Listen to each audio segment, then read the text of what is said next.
Last night, I went to go see a new movie called Angel's Egg. It's not new, but it was new to me. This was released in 1985, and it was directed by the same guy that made Ghost in the Shell, which I haven't seen. Now, for those that don't know, I'm a very casual anime viewer. I'm slowly getting into the genre. I'm just looking for stuff that's interesting, stuff that's new, because I feel like a lot of American things are not really for me. All right, so I had to pull up, my notes are on my phone and I can't go on my phone right now. So the movie was directed in 1985 by Mamoru Oshii. I'm hoping I'm not butchering that name. I probably am. This movie was weird. There's barely any dialogue spoken. You have two unnamed characters, a really cool looking destroyed world. We're not told what it is, but I'm assuming it's Earth because they do talk about certain things, which I won't spoil in case you haven't seen it. This movie was extremely slow, and I don't think it's going to be for everyone. Even me, I had my doubts because there is literally a scene where the two main characters are one girl is sleeping.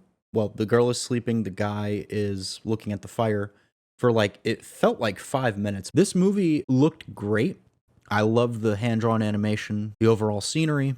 I loved the sound. I think the score is probably the best thing about the movie, to me at least. Like going in, I didn't know what to expect from this because I saw the trailer and I thought, for one, I thought there'd be a lot more dialogue, but it's fine. I'm fine with not a lot of dialogue in movies. I don't really know how to describe it because the official poster claims that it's part of a dementia genre or something. On Google, it says science fantasy. And the world they created is pretty cool. I do want to learn more about it. I've seen people make comparisons to things like Dark Souls and things like that, where you're not explicitly told, you're shown what happens, and that's fine. I'm fine with that.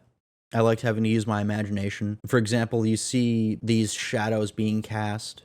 I won't say what they are, but you see shadows being cast on buildings. It's cool. I didn't really understand what I was watching, but I thought it was really cool. There is a blood-curdling scream at the end, which it made me jump. I don't know. This movie is definitely something special. It could have maybe been a lot shorter because at an hour 13, I don't know, it gave us a lot to chew on. A lot of scenes were just the girl running around collecting water and guarding this egg. And a lot of things went over my head. The metaphors, what everything really meant. I have the hiccups, I'm sorry. I don't know, just like what it's supposed to represent, because I had to look on Reddit when the movie was over. I couldn't even type my review. For those curious, I will probably just put my review on the video itself so you can read my thoughts, because I forgot most of what I said. It was late. Movie got out at around 10:30. Yeah, so I don't know if I can recommend this movie because nothing really happens, but at the same time, it looks great. It sounds great. On Regal, the app told me it was going to be in Japanese, but when I got my ticket, it was for the dub. And I think the cast did fine. Brianna Knickerbocker, that's what her name says it is. She was great. I don't remember who voiced the other person. But overall, I did enjoy this movie. But I don't know if I can see myself purchasing it and watching it. Maybe if I want to go to sleep. There were a few people in the auditorium with me. That's basically it. I did see some other movies, but I'll probably wait until the end of the month to talk about them just because. So if you have seen Angel's Egg, please let me know what you thought of it without spoiling it, because it's a lot to talk about. That's it. Bye.